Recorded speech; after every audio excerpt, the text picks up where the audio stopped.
Guys. तो शुरू करते हैं आज की अपनी वीडियो। मैं कुछ मसरूफ़ था इन दिनों, इस वजह से मैं नहीं आ सका, वीडियो नहीं मैं बना सका। तो let's continue documenting my journey.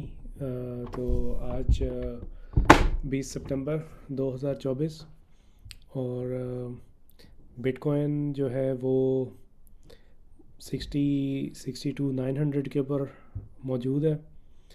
और जो हम लोगों का जो ट्रायंगल था, मैंने ये कहा था पहली वीडियो के अंदर कि पॉसिबल है कि इससे जो है हम नीचे गिरें, और अगर इससे नीचे गिरे तो फिर मैं अपनी जो है वो लॉन्ग टर्म पोजीशन के बारे में सोचूंगा।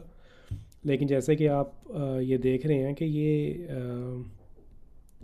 दिस इज़ कॉल्ड, ये जो लंबी सी लकीर है ना, इसको बोलते हैं विक। तो अगर आप देखें तो जो बाकी कैंडल्स हैं उनके मुकाबले में ये पतली हैं। तो ये शो करती हैं कि प्राइस कितनी जल्दी बॉट अप हुई है, क्योंकि जो कैंडल है वो ऊपर से खुलती है और नीचे से बंद होती है। तो जो ग्रीन कैंडल है वो, इसका मतलब है कि ये कैंडल यहाँ से बंद हुई और ये यहाँ से जो है वो शुरू हुई। लेकिन अगर ये बंद नेगेटिव में जाएगी तो नीचे जाएगी तो ये मतलब रेड हो जाती है। तो कहने का मकसद ये है कि ये बिटकॉइन बहुत जल्दी बाय हुआ है और मूव कर गए हैं हम दोबारा अपने उसी ट्रायंगल के अंदर। तो अब या तो ये हो सकता है कि हम 63 को सबसे पहले तो जिस तरह हम लोगों ने अभी टच किया, या तो यहाँ से अब दोबारा हम लोग आ सकते हैं 61-62 के ऊपर और फिर वहाँ से ब्रेकआउट होगा। या फिर जो दूसरी पॉसिबिलिटी वो ये है कि हम 63 को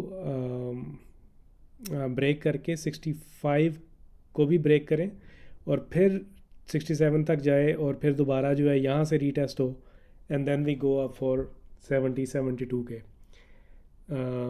तो ये दोनों सिनेरियोज पॉसिबल हैं। ऑफ कोर्स ग्लोबल टेंशन्स की वजह से जो है मतलब कि ये नेगेटिव साइड के ऊपर भी जा सकता है, क्योंकि क्रिप्टो जो है वो बहुत ज़्यादा वोलेटाइल है। तो खैर चलते हैं बिटकॉइन की तरफ, फिर दोबारा आते हैं। अभी आज जो है वो मार्केट के अंदर सुई जो है 13% ऊपर गया है। सुई कुड बी द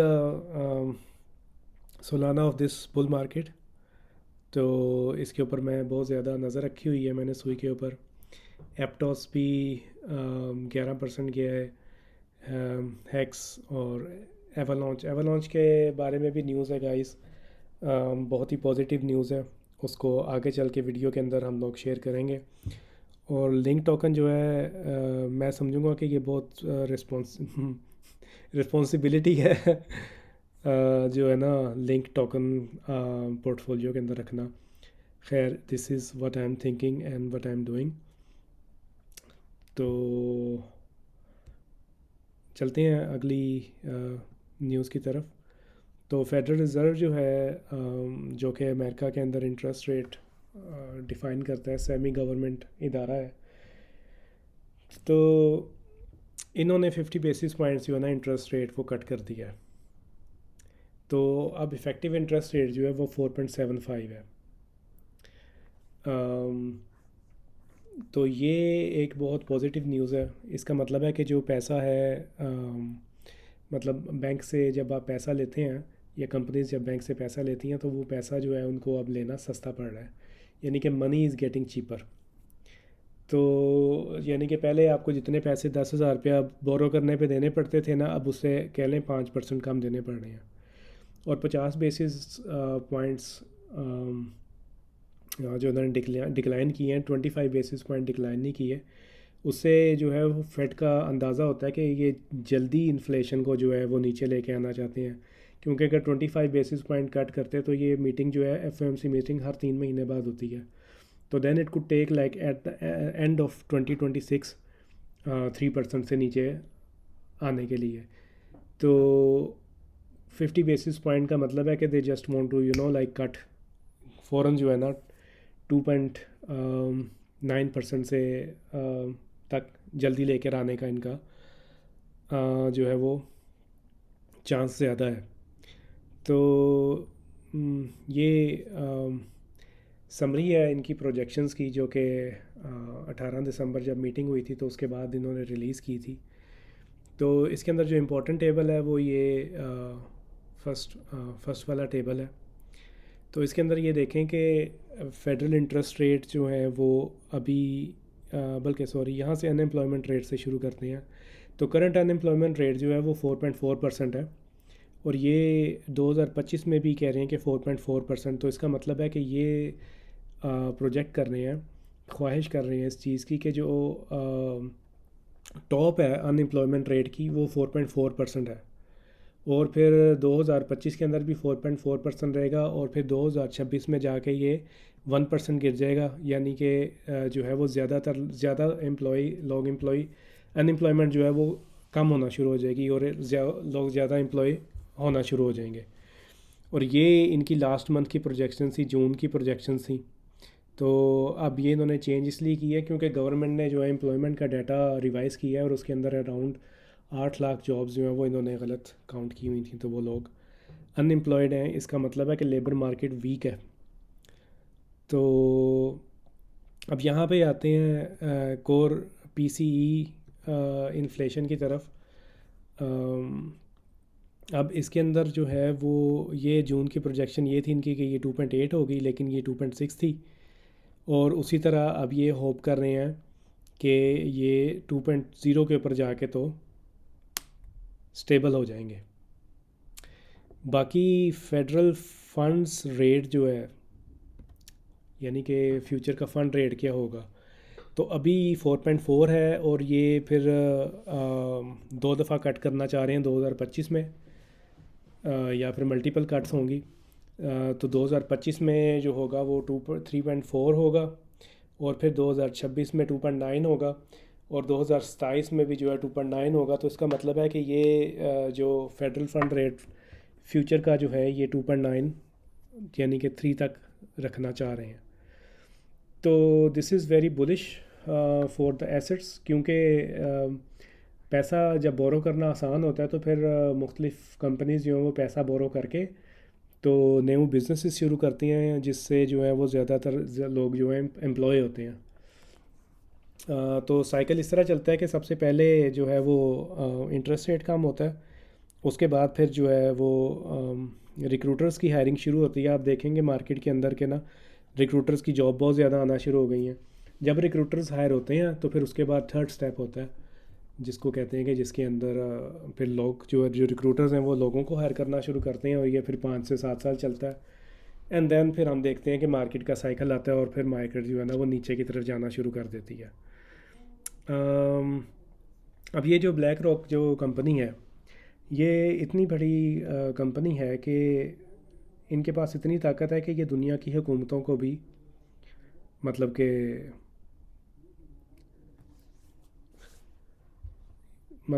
हिला सकती हैं।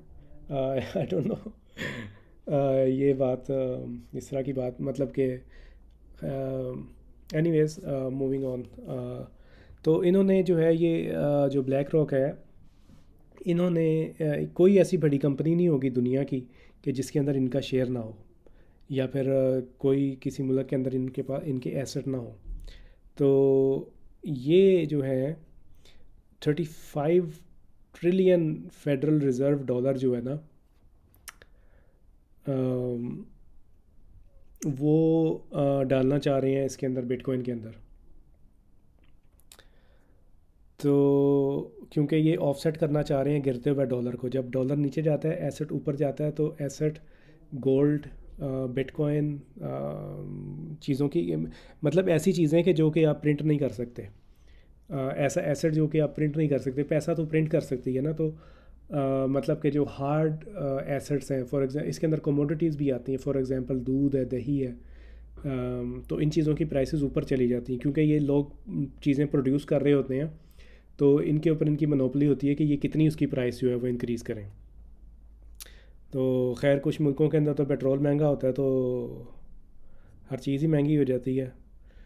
एनीवेज़, तो मतलब कहने का मकसद ये है कि आप ये देखें कि दुनिया किस तरह से जो है ना वो तरक्की कर रही है। जिस तरह के फैक्स मशीन्स थी पहले, उससे पहले भी जो टेक्नोलॉजी थी, आप लोगों को शायद उस टेक्नोलॉजी का पता भी नहीं होगा। तो इट इज़ पॉसिबल कि 2030 के अंदर दुनिया जो है वो बहुत ज़्यादा डिजिटल हो जाए। क्योंकि अगर आप देखें कि ये वाला साल क्या पिछले साल से ज़्यादा डिजिटल था, और फिर देखें कि पिछले 10 सालों के अंदर कितनी ज़्यादा टेक्नोलॉजी के अंदर तब्दीलियाँ आई हैं। नॉट ओनली दिस, बल्कि जो एलोन मस्क टेस्ला के साथ जो इनोवेशंस लेके आ रहा है, फिर आर्टिफिशियल इंटेलिजेंस के अंदर जो कि तब्दीलियाँ आ रही हैं, तो दुनिया की जो तरक्की की रफ्तार है वो तेज़ होती जा रही है। तो उसी तरह 2030 के अंदर दुनिया बहुत ज़्यादा डिजिटल होगी। अभी मैं आपको आगे चल के दिखाता हूँ कि कुछ ममालिक हैं जो कि ख़रीद रहे हैं, बिटकॉइन ख़रीद रहे हैं, और वो डेवलपिंग कंट्रीज़ हैं, और वो किस तरह इंडिपेंडेंट हो रहे हैं। तो खैर FOMC की बात हम लोगों ने क्लोज़ कर दी है। तो जो इंटरेस्ट रेट्स हैं वो जो है आगे से नीचे जा रहे हैं, और रिसेशन के फियर्स भी हैं लोगों को, जिसके अंदर जो यील्ड कर्व जो है ना वो पॉजिटिव हो रहा है। इसके ऊपर बाद में बात करेंगे यील्ड कर्व क्या होती है। थोड़ी थोड़ी चीज़ें करके इस तरह जो है ना वो हम डिस्कस किया करेंगे। मैं ख़ुद भी ये चीज़ें सीख रहा हूँ, तो मतलब अगर आप मुझे जो फॉलो कर रहा होगा वो भी मतलब ये चीज़ें सीख लेगा। तो इन्फ्लेशन तो मुझे नहीं लगता आएगी, क्योंकि जो यूनिक चीज़ ये है कि ये इलेक्शंस सीज़न है, और इलेक्शन के अंदर बड़ा मुश्किल है कि जो है वो रिसेशन आए। तो हम लोगों के पास एक न्यूज़ है सोलाना के ऊपर जो है वो AAA गेम्स आ रही हैं। 2025 के अंदर ये गेम्स आएंगी। वैसे टोटल अराउंड 75 गेम्स प्लान हैं जो कि सोलाना पे रिलीज़ होंगी। ऑफ द ग्रिड जो है वो एक बहुत ही AAA किस्म की गेम है। AAA कहते हैं कि जो जिसके बहुत अच्छे ग्राफिक्स होते हैं जिस गेम के, तो जिसका प्ले स्टेशन टाइप ग्राफिक्स होते हैं ना, उनको कहते हैं AAA ग्राफिक्स। तो ये वाली सोलाना के ऊपर जल्द ही लॉन्च होने वाली है ये गेम। और ये इसका ट्रेलर देखते हैं थोड़ा सा।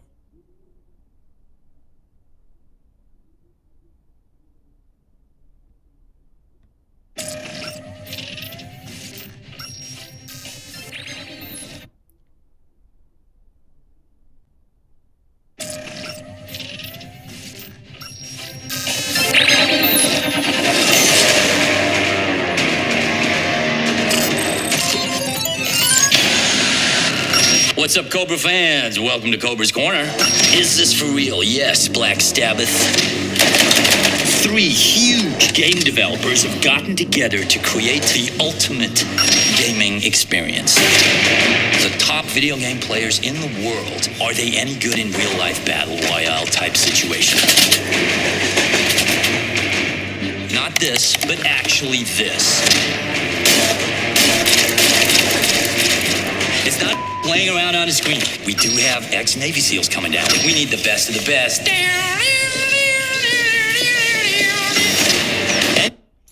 तो एनीवे गाइस, आप ये ट्रेलर इसका ख़ुद देख सकते हैं बाद में। तो कहने का मकसद ये है कि इस तरह की गेम्स जो हैं वो एवलॉन्च के ऊपर आ रही हैं। और Web3 का मतलब ये है कि आप पार्ट ऑफ द जो नेटवर्क है उसको आप ऑन करते हैं, और जब आप किसी चीज़ को ऑन करते हैं तो फिर आप उसकी गवर्नेंस के अंदर भी आपका जो है ना वो आपकी राय मानी जाती है कि नेक्स्ट टाइम आप अपने जो प्रोजेक्ट है उसको किस तरफ लेकर जाना चाहते हैं। तो बेसिकली अब जो पैसा है ना वो हुकूमतों के हाथ से निकल के तो डिसेंट्रलाइज हो रहा है। एल्गोरिदम्स जो है वो पैसे को मेंटेन करेंगी। कल को जो ये जो मुख्तलिफ दुनिया की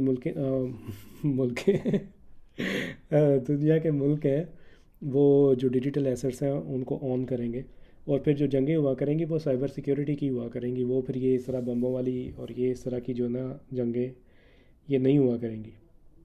तो जिस तरह के सोशल मीडिया आया था तो उसने हर किस्म के लोगों को प्लेटफॉर्म दे दिया, और लोगों ने काफ़ी ज़्यादा, आपने देखा होगा कि वीडियोस बना के तो काफ़ी पैसे कमाना शुरू कर दिए। तो उसी तरह की चेंज जो है ना ये रियल लाइफ के अंदर आपके साथ पैसे के साथ आ रही है कि आप अपने पैसे से क्या करना चाहते हैं। तो आप देखेंगे कि आगे चल के जो है ना वो बहुत सारे क्रिप्टो मिलियनर्स निकलेंगे, XRP टोकन लीगल टोकन बहुत अच्छा टोकन है। पॉसिबली 4 यूरो, हाँ, $4 तक जो जाएगा ये। लेकिन ये जो हरकतें करते हैं ना, जो शेनैनिगन्स करते हैं, इसके जो प्रमोटर्स हैं, शेनैनिगन्स कहते हैं हमारी ज़ुबान में यकी, यानी कि ये जो यकी करते हैं ना, उसकी वजह से ना मेरा दिल, मैंने ऑलरेडी काफ़ी XRP अपना सेल किया है। और मुझे लगता है कि बाकी भी जो है ना वो सेल कर देना चाहिए। Anyways, it's a really good coin. लेकिन ये जो इस तरह की हरकतें हैं ना, उससे फिर जो है ना वो प्रोजेक्ट बदनाम हो जाता है। तो भूटान की बात करते हैं। 750 मिलियन रेवेन्यू उन्होंने बनाया है बिटकॉइन से। जिस तरह के मैं पहले कह रहा था कि जो जिस तरह प्लेटफॉर्म यूट्यूब ने दिया और फिर लोगों ने उससे पैसे कमाना शुरू कर दिए, उसी तरह आप ये अपॉर्चुनिटीज़ दे रहा है जिन कंट्रीज़ के पास रिसोर्सेज हैं। फॉर एग्ज़ाम्पल प्रागवे है या भूटान है या मुख्तलिफ मुल्क हैं जिनके ऊपर लोग बाकी मुल्कों ने पाबंदियाँ लगाई हुई हैं, जिसकी वजह से वो अपनी एक्स्ट्रा पावर बेच नहीं सकते और वो ज़ाया हो जाती है। उससे वो पैसे बना सकते हैं। फॉर एग्ज़ाम्पल जो पावर ज़ाया होती थी उससे वो बिटकॉइन माइन कर सकते हैं और दूसरी different digital crypto currencies mine कर सकते हैं। तो भूटान का रेवेन्यू जो था, मतलब कि क्रिप्टो करेंसी माइन करने से, क्यों जो कि पहले वाली उसकी जो एनर्जी ज़ाया जा रही थी, अब क्योंकि क्रिप्टो करेंसीज़ ने वो प्लेटफॉर्म प्रोवाइड कर दिए कि आप वो ज़ाया होने वाली एनर्जी यूज़ कर सकते हैं। तो बेसिकली ये क्या कर रहे हैं कि ये जो एनर्जी है इसको डिफरेंट क्रिप्टो टोकन्स के अंदर जो है वो कैद करके तो ब्लॉकचेन के ऊपर रख रहे हैं, क्योंकि वैल्यू ट्रैवल करती है ब्लॉकचेन के ऊपर। तो आप समझें कि ये वो इलेक्ट्रिसिटी के यूनिट्स हैं जो उसकी कीमत उस वक़्त थी, वो वैल्यू को हम लोगों ने ट्रांसफ़र कर दिया उस एक टोकन के अंदर, तो ताकि वो ट्रेडेबल हो सके। क्योंकि वैसे तो अगर डायरेक्ट आपका भूटान के साथ रिलेशन नहीं है तो आप उनसे बिजली नहीं ख़रीद सकते, लेकिन वो इनडायरेक्टली आपको अपनी जो प्रोडक्ट है वो बेच रहे हैं।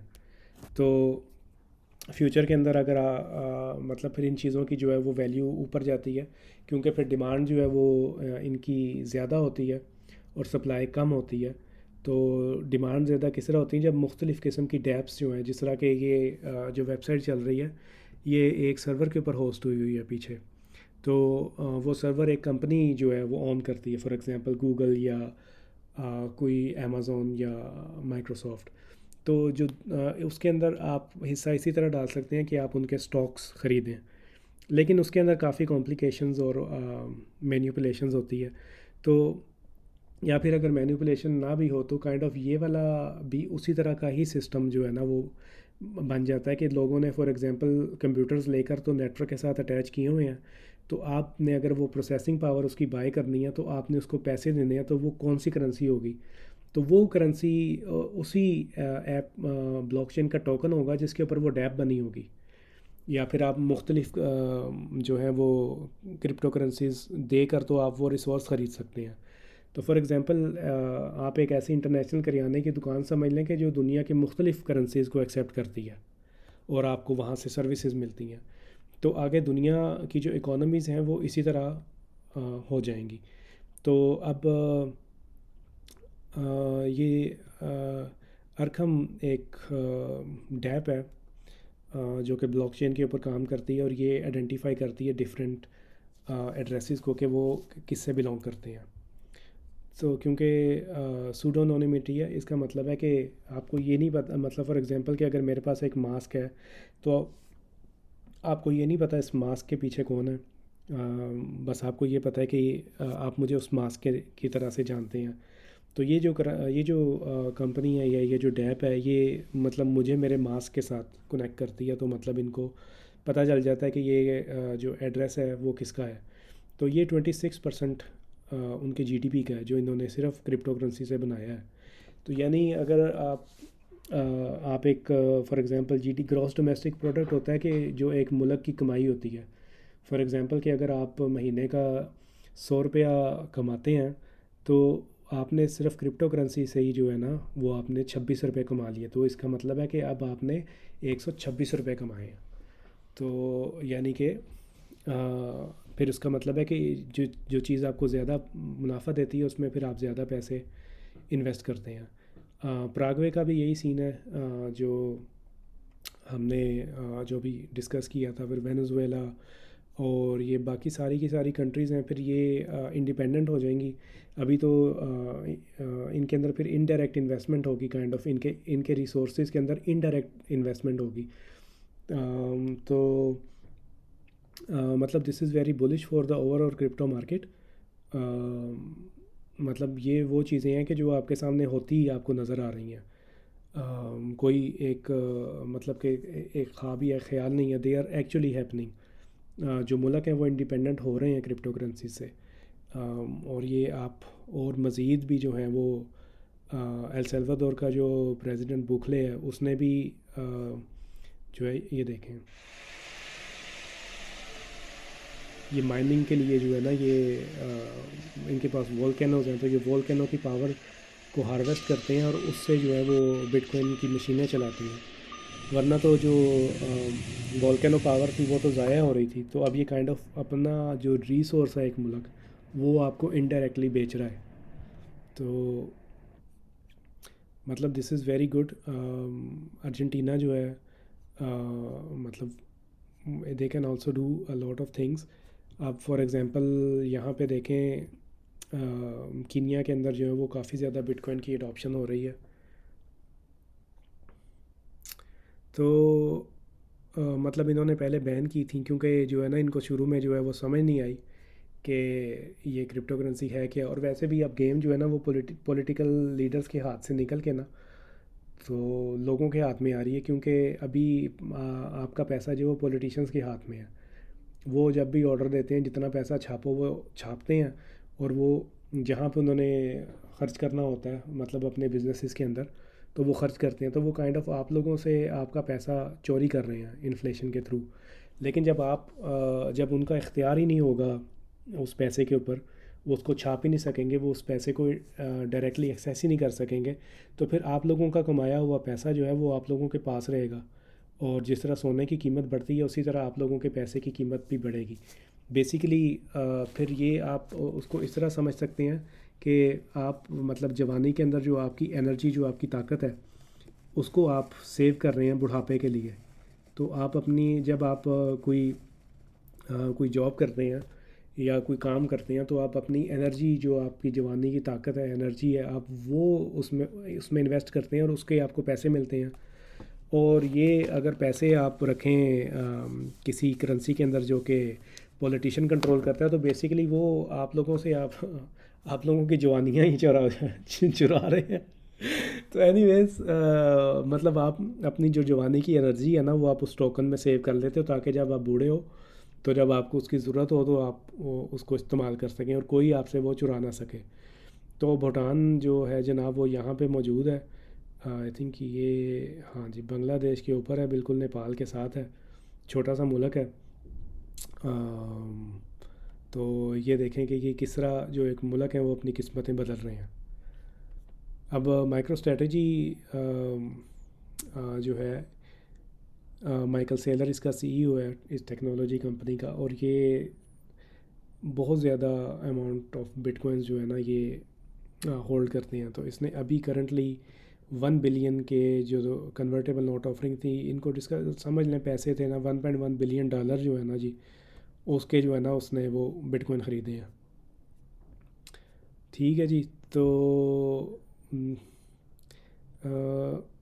टोटल ये कितना होल्ड करते हैं, लेट्स सी। हाँ जी, सामने लिखा हुआ है $14 बिलियन के बिटकॉइन होल्ड करते हैं ये। ठीक है। तो अच्छा जी, तो एक न्यूज़ हम लोगों के पास सोलाना की भी है। आजकल सोलाना का ब्रेक पॉइंट चल रहा है, सिंगापुर के अंदर एक इवेंट है और उसके अंदर बेइंतहा बुलिश न्यूज़ आई हैं, जिसके अंदर मुख्तलिफ जो बैंक्स हैं उन्होंने भी कहा है कि हम फॉर एग्ज़ाम्पल पेपाल जो है वो इथेरियम से सोलाना के ऊपर मूव कर रहा है। तो PYR उनका स्टेबल कॉइन है। स्टेबल कॉइन्स के ऊपर बाद में डिस्कस करेंगे क्या होते हैं, क्योंकि वीडियो आई थिंक फिर बहुत ज़्यादा लंबी हो जाती है। तो अच्छा जी, तो अब सोलाना का क्या सीन है। ठीक है, वो कह रहे हैं कि सोलाना रैलीड ऑलमोस्ट 10% जो है वो सोलाना पिछले 24 घंटों के अंदर ऊपर गया है, जब फेड रेट जो है, जो इंटरेस्ट रेट जो है ना वो 50 बेसिस पॉइंट कम हुआ है। उसके बाद में। और बाकी जो है क्या कहते हैं, ओवरऑल मार्केट का सेंटीमेंट जो था वो पॉजिटिव था, सारी मार्केट ऊपर गई है। ठीक है जी। अच्छा, अब कह रहे हैं Solana funding rate hits 2 month high.